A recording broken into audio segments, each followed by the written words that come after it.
It's just really cool. Okay. Anything else that you like to do? I like shopping, and and I like sometimes we go out on the boats and stuff, which is fun because we live on the lake. And That's fine. Imagine being just 14 years old and convincing your entire family to pack up their lives, leave their hometown in Pennsylvania, and move hundreds of miles away, all for your dream. That's exactly what happened with Taylor Swift. In this interview, she recalls how her family kept traveling back and forth to Nashville, meeting people in the music industry, and every time they left, it got harder and harder to board the plane home. Eventually, her mom started looking at houses online, and when they found the right one, it was over. They were moving. For most parents, that kind of decision would feel insane.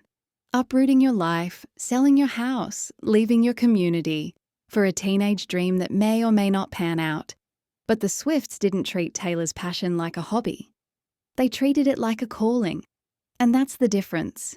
Taylor remembers it not just as moving into a new home, but as stepping into an entirely new life. At first it was scary. They didn't know anyone.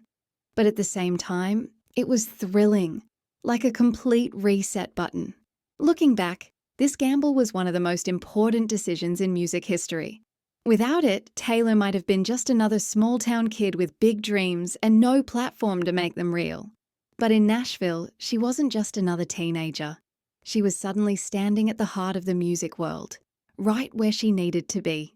Taylor may have grown up in Pennsylvania, but her heart was always tuned to Nashville.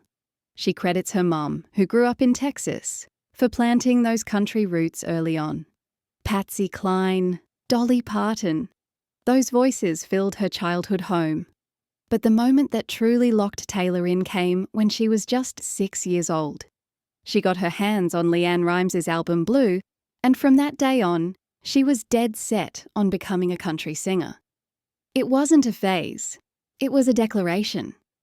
But here's the twist most people miss. Even at 14, Taylor's taste was never boxed into just country. When asked about her CD collection, she lights up.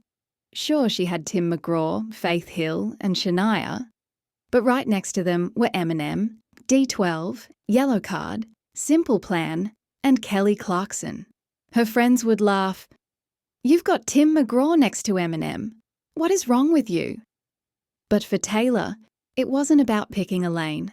It was about absorbing everything she loved. Pop melodies, rock energy, country storytelling. She wanted it all. And this is where hindsight hits hard.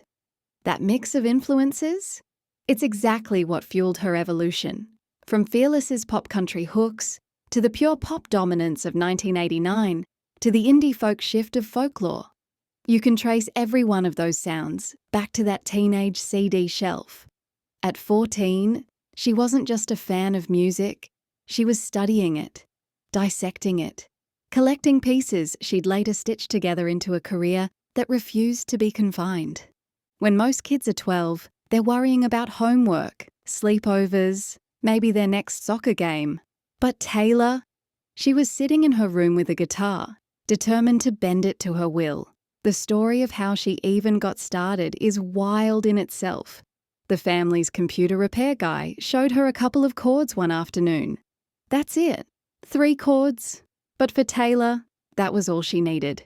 A week later, she had written her first song. She called it Lucky You. Looking back, she laughs about how cute it was, the kind of song only a 12-year-old could write. But the bigger point wasn't the lyrics or the melody. It was the realization. With just 3 chords, you could unlock an entire universe.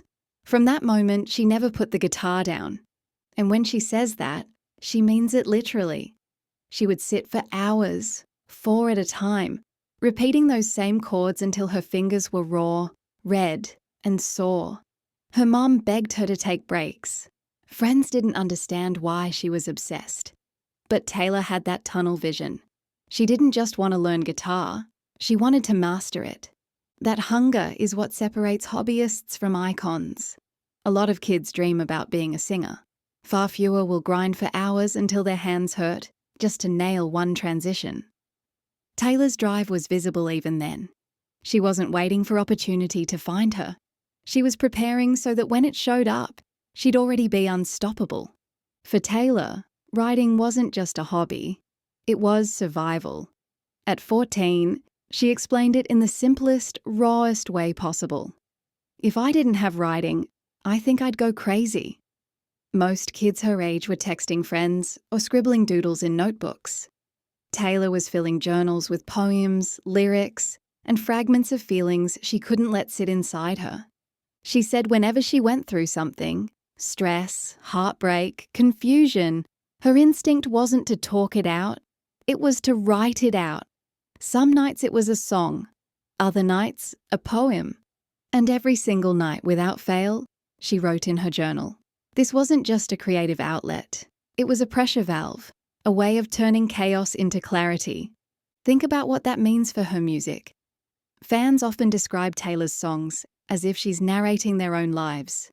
That's not an accident. She was already training herself to translate emotions into words with an honesty that felt almost too personal. By the time the world heard Teardrops on My Guitar or All Too Well, she'd already spent years treating songwriting as therapy. The songs connected so deeply because they were born out of necessity, not strategy. And what's fascinating is how she craved both sides of music, the craft of melodies and the truth of storytelling. She'd binge Kelly Clarkson for the pop hooks, then pour her heart into country-style narratives. At 14, she was already marrying those two instincts, without even realizing it. Taylor didn't just want to write music. She needed to. That's why, even at 14, failure wasn't just about losing fame. For her, failure would mean losing the outlet that kept her sane.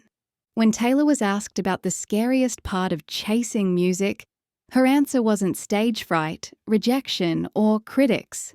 It was one simple word: failure.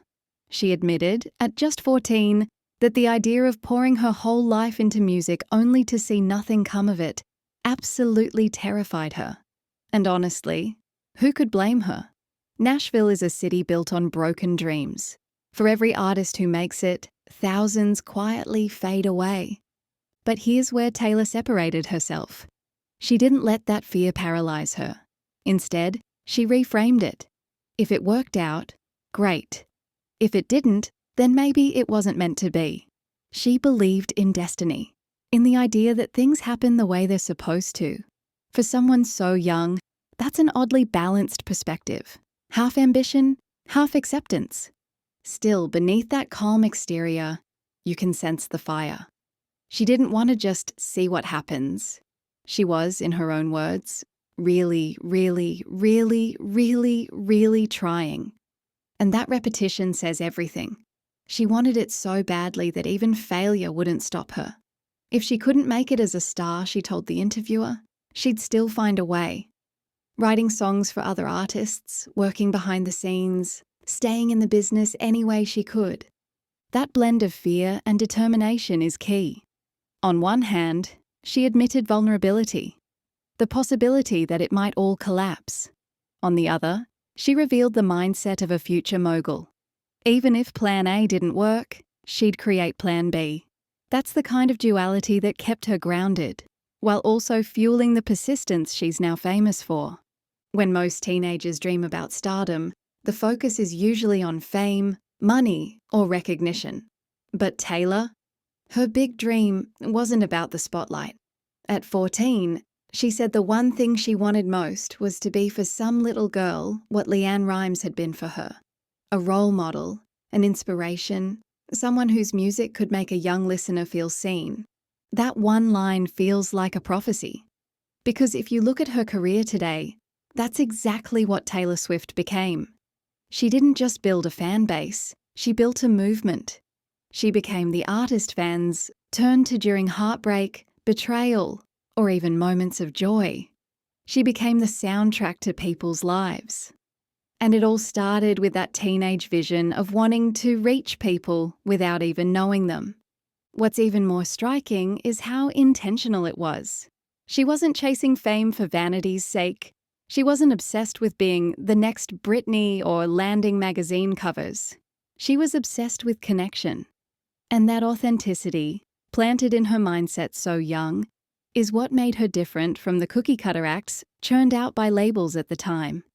It also shows how deeply music was tied to her identity. Taylor didn't just want to write songs about herself.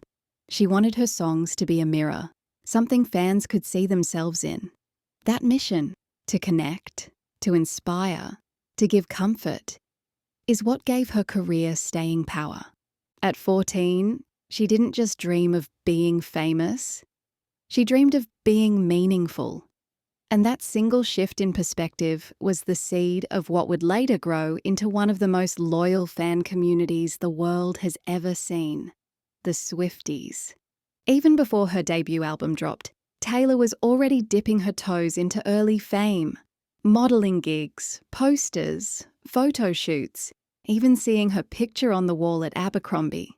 For most kids her age, that kind of attention would have gone straight to their head.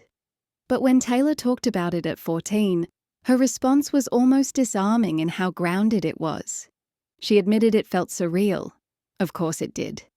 Imagine walking into a store with your friends and seeing your face blown up on the wall. But instead of bragging, she shrugged it off. It doesn't change me as a person. My picture's just on the wall. It doesn't make me above anyone else. That mindset is crucial because it reveals something deeper about her character. Taylor wasn't interested in fame as a form of status. To her, it was a byproduct, not the goal. She never saw recognition as a reason to treat people differently. And this humility wasn't just a line for the cameras. It was real. Even her friends at the time confirmed that she was still the same Taylor, blasting music in her bedroom, dancing around, being silly. Fame wasn't going to rewrite her personality. Looking back now, you can see how this humility became one of her greatest shields. Fame can be brutal, especially for women in the music industry. But Taylor's ability to separate the spotlight from the self kept her anchored. She always saw the posters and interviews as part of the job, not part of her identity. At 14, she already knew something many adults in entertainment never figure out. Fame can enhance you, but it doesn't define you. So let's circle back to the question that opened this entire interview. Do you think you're going to become a star? At 14, Taylor Swift didn't answer with a cocky yes, and she didn't shy away with a nervous no. Instead, she gave the kind of answer that tells you everything you need to know about her. You know what? It would be really cool. But if I don't, then I don't. I believe things happen the way they're supposed to. That blend of hope and humility was the secret blueprint. She was ambitious without being entitled, confident without being arrogant, and vulnerable without being weak. She admitted to fear of failure, fear of not making it, but never let that fear outweigh her determination. She had already decided that music was her life, and whether it made her a household name or kept her behind the scenes writing songs for others, she wasn't going to quit. And that's why this interview feels like peering into a time capsule. Everything she would one day become is already there. The eclectic taste that later allowed her to genre hop without limits. The obsession with writing that turned her into one of the most quoted songwriters of a generation. The humility that kept her relatable, and the dream of being a role model that transformed into a global community of fans who see her not just as a star, but as a voice for their own lives. So, was Taylor Swift destined for superstardom? Watching this interview now, it feels less like destiny and more like inevitability, because long before the world knew her name, Taylor Swift had already written the story. All she had to do was live it out. What is your sort of big dream for yourself? My big dream is to be, for some little girl, what LeAnn Rimes was to me. To be someone's role model and be someone's inspiration. That would just be so cool for me if I could reach out to people like that without even knowing them. I just think that's amazing that that could happen.